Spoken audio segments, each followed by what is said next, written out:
Welcome back, Chappelle. All right, so coming to you right now from scenic Miss Bashman's room across the hall in the art classroom. You want to say hi, Miss Bashman, real quick? Hey. All right, so y'all are right now over in S period, right? Going, watching Chip Chat and whatnot. Let me know if I was in it. But the big thing is, we left off talking in class about a lot of these different cultural ideas, stories, things that are going to occur in the Roman, surprisingly enough, mostly in the kingdom, somewhat in the Republic period, but we haven't even got to that yet, right? We haven't even got to this point of like splitting up Rome into its time periods and talking about its chronology, because we right now are talking about all the major things and stories and legends and myths that kind of affect the idea that is Rome, right? The idea of a super organized military, the idea of being founded by these two twins that are going to symbolize with civil war as well as geographic territory on the seven hills of Rome, right? We talked about all these other different things. Oh, Cincinnatus and the concept of a dictator that leaves and gives power back to the people eventually, right? So these are all very, very important things that we've been bringing up this entire time, and it's very important that you understand that we're just kind of still going over these major themes. But today in class we talked about the Gallic invasion of Rome, right? The Gauls are going to invade Rome in about 309 BC, and the Gauls are a group of people called barbarians, right? We talked about the origin of the word barbarian, we talked about how it comes from the Latin word berber, which means to babble, and how that actually is going to become like just later on is going to evolve into a term meaning simple or uncivilized, but how it originally started out as just a word because the Romans couldn't understand what they were saying, right? Our television should be on for Chip Chat. Our students should be seated and quiet. Enjoy the show. As I'm sure you are, right? So when we talked about that today in class, we talked about how like the Gauls are going to hold Rome ransom for 1,000 pounds of gold, and Brennus, the Gallic leader, is going to drop his sword onto the scale and say, "Woe be to the fallen," right? We talked about that whole big story. There were some geese involved and all this other crazy stuff, and we'll go back over little bits and pieces of it and stuff like that in class. Do not worry.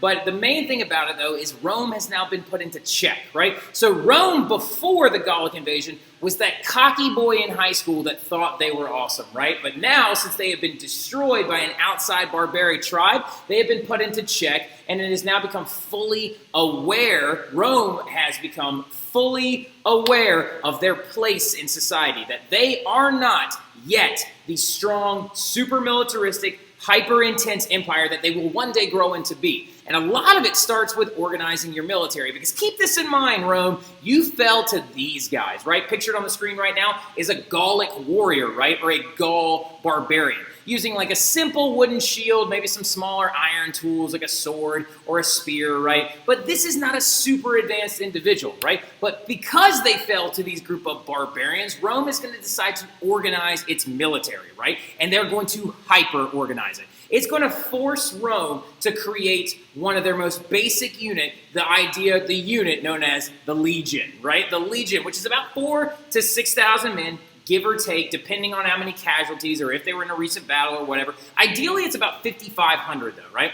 And they all are split into different cohorts, right? So you would actually see like smaller groups of field soldiers or light troops. There were units of cavalry. There were units of reserves, right? You saw like one cohort was 6 centuries. A century was about 80 soldiers, and each soldier was called a legionary, right? So, but they became hyper-organized. That's the key thing to remember here. You do not need to write down this entire graph. You do not need to know exactly how many units they had. But what you do need to know is because the Gauls invaded and destroyed Rome and sacked it in 309 BC, that the Romans are going to organize their military, which is going to give them the ability to go out and take over these huge swaths of land later on, right? To grow into an empiric state when they actually have the ability to grow and mass and extend their empire to reaches of all of Italy and then even later to most of Rome, right? Now, as they conquer and as they grow, Rome is going to start extending citizenship to some of these conquered people, right? They're going to let them keep their customs. They're going to let them keep their religion. They're going to have to pay allegiance to Rome and pay their taxes, but several of them are going to be even extended citizenship, which was a major theme of Roman society, right? When we talked about Romulus and Remus and how Romulus is going to stab Remus to get death, and now that's a symbol of civil war. We also took 2 seconds in class today to talk about how Romulus then opened Rome up to prisoners, runaway slaves, to all these vagabonds of Italy to allow them to come and exist there and become Romans, right? Because Roman citizenship was an abstract idea that included members of the entire areas of which they took over, not necessarily just the people from the original Rome. Understanding of like why they extended so far, why they became so strong, is remember, again, this is a Gallic warrior, right? This is one of the barbarians, quote unquote, that the Romans were going to be coming into contact with when they organized their military. So people like this are the ones that they're going to start going into contact with. However, this is what a Roman legionary looked like at the height of the empiric period. So as you can see, just looking at these two people comparatively, yes, the Gallic warrior looks more intimidating. Yes, he looks larger. Yes, he looks like he might win in a fight. But keep in mind, look at the technology that Roman legionaries were wielding, right? You've got chainmail armor, completely metal, like iron armor base, iron-based helmets, iron-based swords, an iron-based sword known as a gladius that we'll talk about here in a second. And also the technology of the Roman military far exceeded the technology of the barbarian groups throughout Europe. I need you to write that down. Yes, they extended citizenship. Yes, they organized their units into legions, right? But they also created military technology that no one had access to throughout the rest of Europe, right? So just go ahead and jot down military technology, very important in ancient Rome, right? And if you want to jot down a couple of these things, it's completely fine. You don't necessarily have to jot down all of them, though. It's not that important. You just need to know that they had extreme forms of iron weapons, right? For example, this thing right here is called a puggia, right? A puggia is actually a small dagger that a Roman legionary would carry as a sidearm, right? This right here is a Roman gladius, right? An actual long Roman sword that they would use in their legionaries. It was their main weapon of choice. Other types of Roman soldiers, here we go. Some of the ones that were known as lancers or that were foot soldiers would actually use this thing called a pilum, right? Which is a wooden shaft spear. They would also use javelins and other projectile objects, but then they also invented the very first crossbows, which only like the barbarians of Europe. Hi, Jamie. You want to come say hi? Hi. Hi. You're now in your own flip. It's like Inception. You're going to be watching yourself. Future Jamie, just remember that you have more homework than you think you do. I agree. All right, that's good advice to everyone from future Jamie. All right, so now, anyway, but the big thing about, or not from past Jamie, that's past Jamie, right? That's past Jamie. All right, so Payne. So Payne is letting y'all know that you have more homework than you realize. All right, so the very first crossbows are going to be developed by the Roman military, right? Well, the Roman military, ironically enough, is coming into contact with barbarians that could only use composite bows, which was not nearly as technologically advanced. This is a Roman cavalry helmet completely made out of iron, right? They also came up with these different styles of weapons as well. The Romans invented the very first catapults, which is massively important, which is a siege weapon. And they're going to be able to use these to heavily knock down forces of barbarian groups, using it to launch these things known as payloads. But the favorite thing of the Roman military to launch at their enemies was actually flaming pots of combustible oil, right? Like an actual gunk that was inside a petroleum-based oil that was inside of a large clay pot. They would light it on fire and then launch it, and it would actually explode onto the ground, burning anybody that was nearby, right? The Romans also invented the very first things called ballistas, right? This ballista right here, imagine it being a giant crossbow that took 2 men to operate, which could launch anything, including bolts, which is actually these massive arrows that they would launch that could actually kill a human being very easily, and or it would launch other rocks and other projectile objects, and it could launch them several hundred yards, right? So no barbarian army stood a chance in the face of the Roman military. Also, not to mention the fact that when you heard the Roman military showing up with these things on their feet, these things are called caligas, they're the boots that they would wear. They had hobnails all over the underside of them. You can actually see, if you look really, really closely, the underside of the Roman military shoe called a caliga, right, or caligia, would actually have these little metal lumps all over the bottom that you could use to stomp on any person that you were actually coming in contact with. It also kept your feet protected during battle. Also, there you go, Sarah, right? Got to keep those toesies protected, right? And then the other big thing about it is also imagine the idea of a Roman military coming down a stone Roman road, which we're about to talk about here in about 2 seconds, and actually hearing the noise of a 5,000 Roman troops marching all in sync with those metal shoes on the bottoms of their feet, right? The thunder would be unreal. And speaking of things that had to do with foot injury, these are also a very, very popular Roman tool called a I can't remember what it's called, but it starts with a C. I think it's like a catapult. And these things would actually be laid out on the field, and horses would run over them. And get out of my room, Bailey. I have a sub in there. So anyway, now. Nope, Bailey, keep moving. All right, so anyway, now, but the big thing about it is these things actually, horses would step on them and other barbarian troops would actually like step on them, and actually it was a defensive weapon.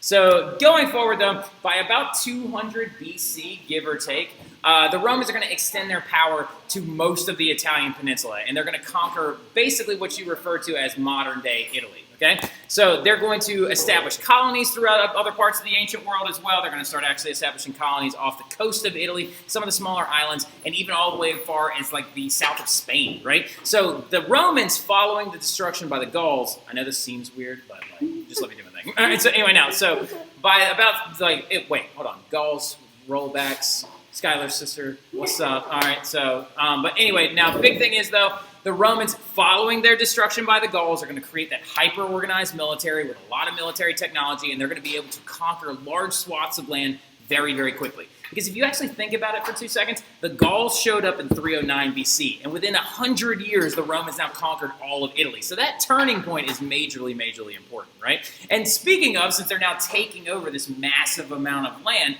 it's very important to understand that as you take over land, what are you going to do with it? How are you going to change it? How are you going to use it to the best of your efficability, right? And so what the Romans are going to do is they're going to build roads all over it, right? They're going to build these massive imperial roads that span the entirety of every bit of land that they actually take over. Now, some of these roads weren't super advanced. They were just like worn patches of grass. Some of these roads were hyper advanced, though, and actually made out of stone and layers of sand. It actually looked like this. And again, imagine for a second a legion of Roman military members. 5,000 men marching in unison on one of those roads with those caligas on their feet, right? It's a very intimidating thing. And there's a very famous saying that actually goes in line with this. Crawford, do you remember this saying? All roads what?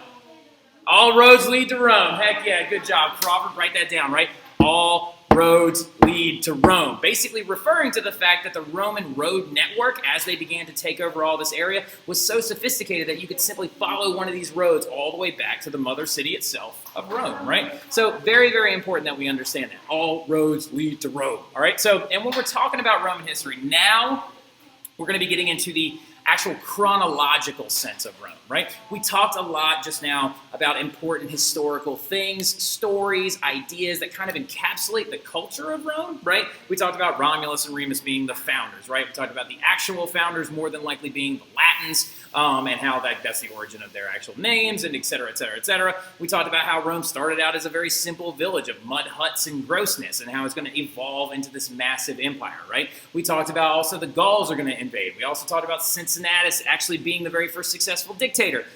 All these little things, though, they didn't necessarily happen in order. And we were mainly talking about these stories to kind of give you a little bit of context of the cultural aspects of Rome, right? Where these ideas of the dictator came from, where the ideas of civil war are going to have their roots in their founding story, where these ideas of a sophisticated military are going to come, because it's a reaction to being destroyed by the Gauls in 309 BC, right? So the Roman the Roman historical record doesn't have nearly as many time periods as Greece did, right? When we talked about Greece, we were talking about the 8 time periods of Greece. Neolithic, Early Bronze, Minoan, Mycenaean, Dark Ages, Archaic, Classical, Hellenistic, right? Rome's a lot easier. It's actually broken into just 3 different phases. It's the Kingdom period, which actually spans right around when we believe Romulus and Remus would have founded Rome, right? It's from 753 to about 510 BC, when they then invented their very new fancy government, right? Very important, because that enters the Republic period. We're going to talk about that a little bit today as well. And then it's going to move, and that's going to go from 509 to 29 BC, right after the Ides of March, right after the grandnephew of Julius Caesar himself is going to take over and turn Rome into what is known as the Roman Empire, right? Led by one autonomous leader known as the Emperor, actually originally known as the Imperator, which is a big title bestowed upon a Roman military general, but we'll get to that stuff later on, all right? So these are the 3 time periods of Rome. And it's really important that you understand that, yes, when we were analyzing Roman history just now, we had to jump around a lot. And we're still going to need to jump around just a little bit, right? We're still going to need to jump around and kind of understand these different things. Because the big thing about it is, when we were talking about these 4 major events, Romulus stabbed Remus in 753, right? And then we talked about the fact that Cincinnatus and his dictatorship is going to be in 458. But then we also talked about the Gallic sacking of Rome, which happened in 309. But some of the very first roads built by Rome were actually built about 10 years earlier, right? So we did jump around a lot, but all those stories are very important to understand. And most of those stories come from the Kingdom period, right? So, well, actually, most of them come from the Republic period. That's not true, but like one of them comes from the Kingdom period, which is really important to understand. But the big thing though going forward, yes, we've been jumping around, but we are still going to continue to jump around a little bit, but now we're going to focus on the Roman Republic, right? The Republic period and the period that defines them governmentally, societally, and kind of just really spans the swath of their entire, like their civilization, and really kind of gives us understanding. Like if you don't understand the Republic period, you'll never understand the roads that Rome went down. See what I did there? See what I did there, Crawford? Get it? The roads that Rome went down. Because what? Because all roads lead what? Lead Rome. I better have gotten some laughs on the other end of that. Wait, Crawford, but do you remember the 4 letters that symbolize Rome? S what? S-P-Q-R. Thank you, Miss Bashman. Yes, all right, so boom, right there, right on your screen right there, S-P-Q-R are the 4 letters that symbolize Rome culturally as a whole, mainly relating to their Republican-style government. The thing that they would tout against barbarians, saying that you are nowhere near civilized as Rome because you do not have the same Republican government that Rome has, right? SPQR is such a prevalent thing in Roman society that it's plastered all over the city. It's on manhole covers, and it's on walls, and it's on streets, and it's everywhere. You can buy shirts that say it. There are people in Rome that have tattoos of SPQR. Now, some of you are like, well, what does SPQR stand for? I don't even get it. So, like, yes, like Skylar Roulette's sister sitting right here as, like, was wondering, well, what the heck does SPQR stand for? Well, SPQR stands for Senatus Populusque Romanum, right? There's supposed to be P-O-P right there, Populusque Romanum, which literally translates from Latin into the Roman Senate and people, right? So obviously, as we can tell, the identity of Rome is going to be held within their government, right? So it is important to understand that. But where does their government emanate from, right? I know a lot of you are like, well, it's probably Palatine Hill, right? Because didn't you say that's the word for modern-day palace? Well, yeah, but the Palatine Hill was going to eventually hold the house of the emperor, right? So that comes much later. All of the Roman... Do what? Palpatine? Yeah, the Emperor Palpatine, the Star Wars character, right? Do it. Like, so, but I have to show you a video actually later. It's hilarious. But the big thing about it, though, the Roman Republic kind of emanates from this particular epicenter in Rome. Every Roman city and colony would have one of these, but this one is the main one. This is the Forum of Rome, right? F-O-R-U-M, the Forum. Write it down. It's very important. The Forum of Rome. And ironically enough, the Forum of Rome, we believe, was built right around circa 500 BC, right when their Republican government started, right? When their republic begins, the Forum is constructed, right? What the Forum used to be was actually a cemetery. Like in the Kingdom period, when Romulus and Remus first arrived in this area, it was a kind of a marshy area and really kind of gross, and where the Forum actually is currently built was originally something that one would consider kind of like a bog, right? A lot of that due to the fact that the Tiber River would swell and flood repeatedly. Now, we know that for early Roman settlements, that was a good thing because it deposited silt and volcanic ash into the soil, revitalizing the dirt and actually making it very good for farming. But it doesn't really make good for building large structures on top of, right? So once the Roman Republic period arrives, they began to build walls that would hold the Tiber back a little bit, right? Those would be like dam walls that would hold up the Tiber back a little bit. And they would drain the Forum out to a touch, and then they actually had to move some bodies because the original use of the Roman Forum was a cemetery. And actually, it's one of the biggest archaeological dig sites still to this day when it has to do with Roman history, because we're still finding like dead bodies and stuff, like layers and layers and layers deeper in the Roman Forum, right? And this is what the Forum looks like now. The Roman Forum, though, is massively important. If you ever get a chance to go, you definitely should, because this is me standing in the Roman Forum. Hey. Who are these random children walking in my room? Like, so anyway, but the big thing is, this is me standing in the Roman Forum, right? So I've been there before. It's an epicenter of Roman culture, right? If you're actually talking about where, like, we can see Roman culture everywhere, but the true heartbeat of Rome lies within the dirt of the Forum, right? And so this is me, of course, because I don't know what to do with my face, and I never know how to smile for pictures. And this is me and my wife actually standing in the Roman Forum, and this is the face that she makes whenever I won't stop talking about history stuff. So, like, this right here, though, is one of my favorite pictures, because this is also a really important thing. These were constructed inside of the Roman Forum regularly. So that is a victory arch. That particular one is the Arch of Titus, right? So that is actually the arch that was erected when the Romans took over Jerusalem, right? When they actually took over Jerusalem and subjugated the Jewish people that lived there, they're actually inside of the walls right here. You can see Romans bringing back their spoils of victory, right? They're actually bringing back menorahs, and they're bringing back huge swaths of gold, and they're bringing all these things that they found when they took over Jerusalem. And every time they would take somebody over, they would erect an arch, right? And what arch that is very, very famous that exists in Paris is actually modeled off of a Roman arch, the Arc de what? The Arc de Triomphe. Yeah, exactly. The Arc de Triomphe, right? Like these arches, this architectural concept is something that has emanated throughout of all of Western society. As you can tell, I'm a huge Rome dork. All right, so but the big thing going forward also is the Forum also served as kind of the epicenter of places where people could live. People had apartment-style dwellings that actually lined the edges of the Forum. People who were poor, middle class, like former slaves that had been freed, lived in these tiny little apartment-style dwellings that I'm actually standing on the bottom floor of one of them right there. You can see me looking up, right, looking at the wall, and you can see where the beams would have gone to separate the floor of one apartment from the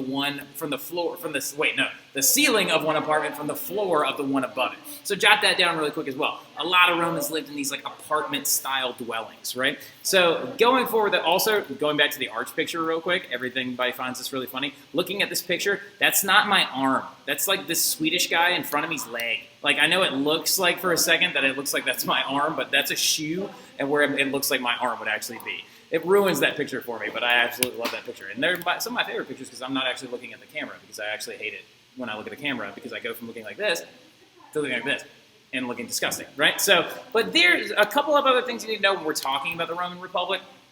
There are like 4 words you need to know, okay? So go ahead and jot these 4 words down, okay? I'm going to ask you to, let's make these smaller, actually. There we go. Like, I'm going to ask you to go ahead and jot these words down, okay?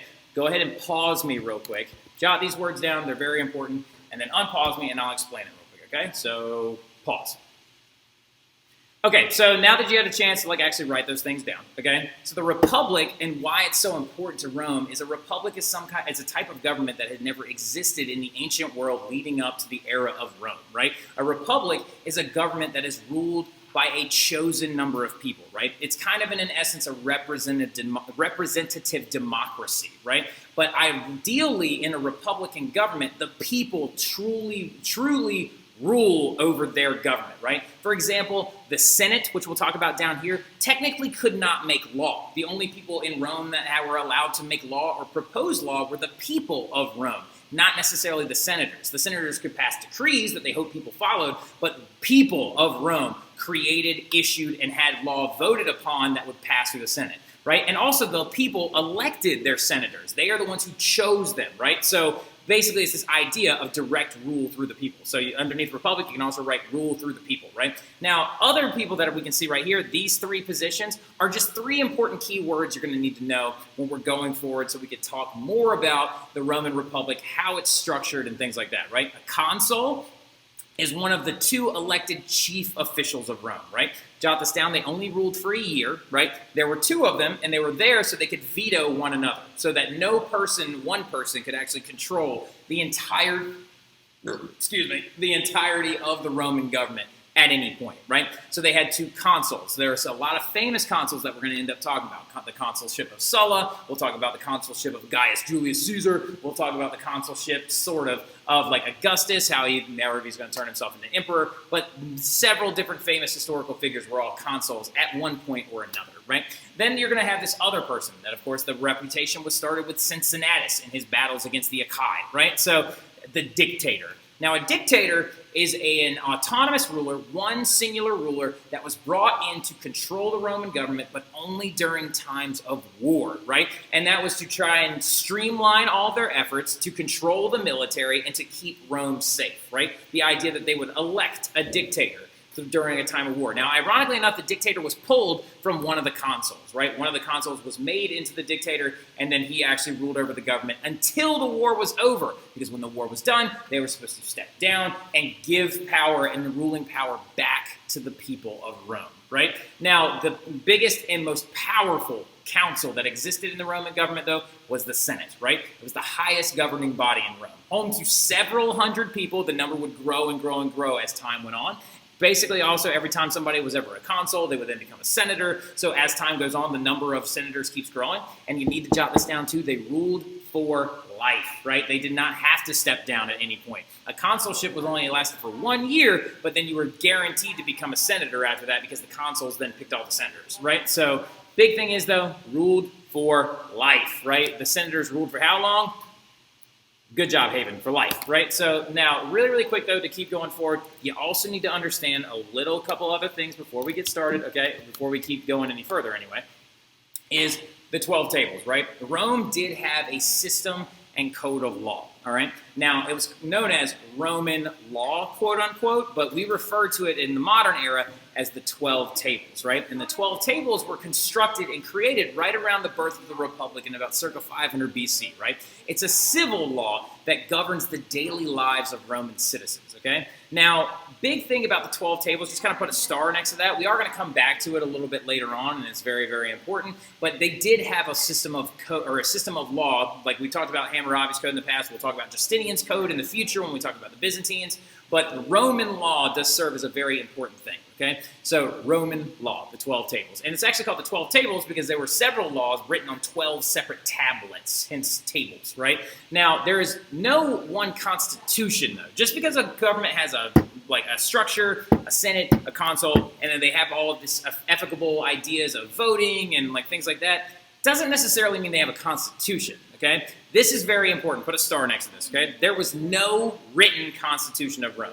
It's actually just a system of adopted beliefs and traditions, right? Just like especially when we're referring to the classes of Rome. Nobody ever sat down and said, you're this, you're that, and put it into writing. It's just the adopted traditions of Rome kind of delineated the fact that there were apparently two social classes, right? One was known as the patricians, which was the wealthy landowning class, right? I like to think of them like patrician, physician, right? Doctors, a lot of money, whatever. Now, the patricians, though, they led the military in times of war. They were usually military officers. They worked in the Senate, right? A lot of them would try their best to become senators, and they were the only ones that truly knew Roman law because they were the only ones that had enough money to be educated on how to read, speak, and write Latin. Well, everybody can speak Latin, but read and write in Latin, right? So the patricians were the wealthy, land-owning, ruling class of Rome, right? If you were somebody that believed that you had power, then you were a patrician. But then you had the people below them, the plebeians, right? I call them plebes all the time. Now, the plebeians is the lower class, the common people of Rome. Say it with me, plebeians, but I usually insult people by calling them a plebe, right? Like if you've got a little brother at home right now and he annoys you later, just be like, shut up, plebe. All right, so but anyway, a plebeian is this common person, right? The bulk of Rome, over 90% of Rome were the plebeians, right? And they're these common people. They were farmers, soldiers, craft workers, merchants. They were the regular. They had a voice in the government, but it was a very small one. They could not be elected to office, but they could vote to get people into office, right? And here's the messed up part about it. They pay the bulk of the taxes, right? They pay the massive bulk of the taxes. And then at the very, very bottom of Roman society was actually the slaves, right? Rome was actually home to a very, very intense slave culture, and 9 times out of 10, these slaves were brought in after they took over an area, right? So where did Roman slaves come from? Usually after it was conquest, right? After they had conquested a certain area, or if they traded with certain people who actually traded in slaves, they would actually usually buy them or purchase them, and slaves were at the very, very bottom of society. But now, intensely enough, ironically, you could free yourself if you were a slave. You could work for long enough to where you actually made enough money, and you could actually free yourself from your bondage, and you could actually buy or purchase your own freedom, right? Now, right here, though, if I had to ask you, what class is this? Is this the plebeian class or the patricians? Very good, Ella. That is exactly right. Those are the patricians, right? You can see by their lifestyle, how they're eating. Also, fun fact, Romans apparently ate laying down on their stomachs, which I don't feel like would be comfortable at all. It feels like it would be super awkward and gross. But anyway, so those are the patricians for sure. Whereas this, you might say, it's the plebeian class, right? Somebody, because all they have are tunics and sticks. Now, also, though, this man right here might have actually been a former slave, because slaves actually would wear these philo caps after they were freed to try and show that they were no longer a slave and that they were actually had been freed, right? So, but the big thing going forward, though, is this last thing that I need you to jot down, and this is the phases of the Republican government, right? But what you can do, I need you to draw this in your notes. We're going to go ahead and cut it off right there. I'm going to go ahead and end it because I know this was a lot. But the big thing about it, though, this is phase one of the Republican government, right? So this is what the Republican government looked like when we started, and then tomorrow you're going to fill this thing back in, and we're going to go over it, and we're going to explain it, but we'll talk about that stuff a little bit later on. Go ahead and pause, get this jotted down. I'll see y'all soon. Y'all have a good one.